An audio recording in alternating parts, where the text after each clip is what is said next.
Dylan Black. Welcome back. You know what? She has a new single, and she's one of Ottawa's best. Probably don't have to tell you that. And she's brought a friend this time. Her name is Tara Shannon.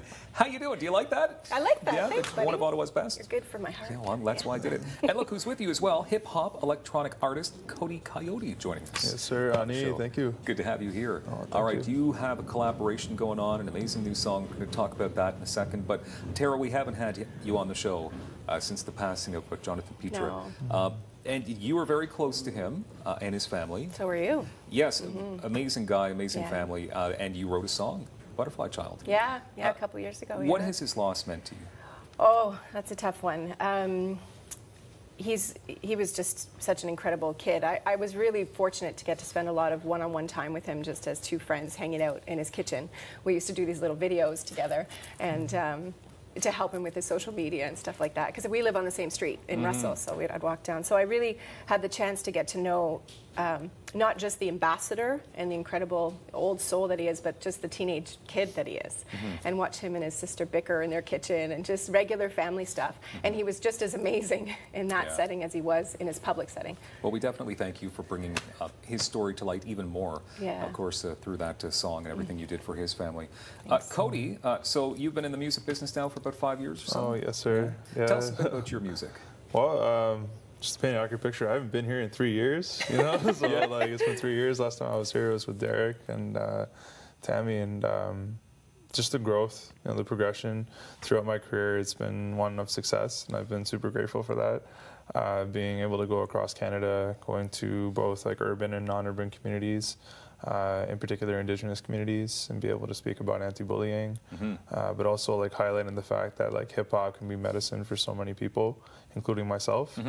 I've just been lucky, you know, I'm fortunate to be where I'm at in my career, and we're only going up from here, you know? Yeah. So like Tara, you use your platform, you use your voice for good. Definitely. Yeah, definitely. Indeed. So how did the collaboration happen between you and Cody, Tara?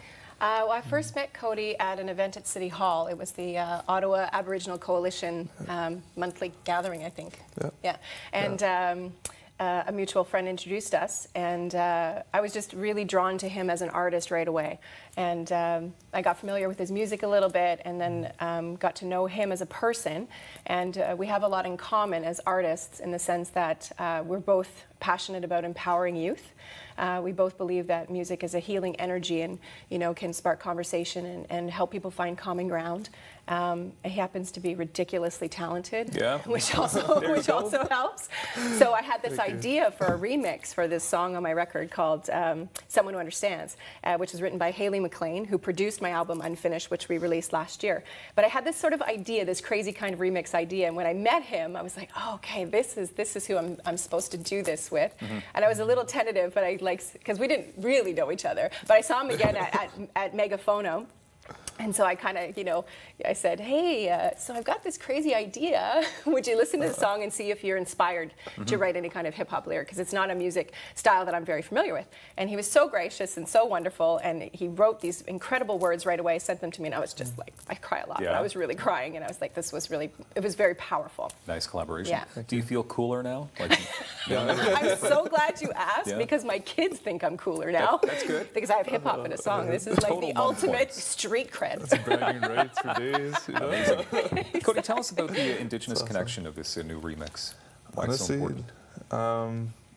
The way that I look at it, it's two Ottawa artists coming together and just showing, like, how constructive, you know, that collective can be and how meaningful it could be. From the Indigenous perspective, you know, we're talking about things that come from deep within.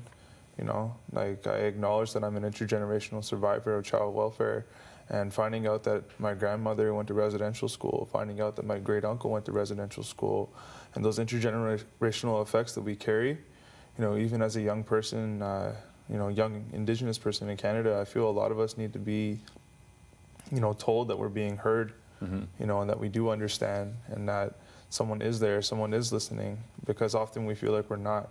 You know, we're not being heard, and we feel that people aren't listening to us. So really, when I was writing these lyrics, it was talking about, you know, my own experience, you know, and the experiences that I have, like even going across Canada and having people reach out to me. They tell me, hey, like, you know, like, I feel that. I feel what you're talking about. And for me, as an artist, as a person, that's the only thing that I want from this. I don't care about fame. I don't care about any of that. It's reaching people, you know, allowing that medicine to take place for one another. That's perfect. You know, good attitude. Thank you.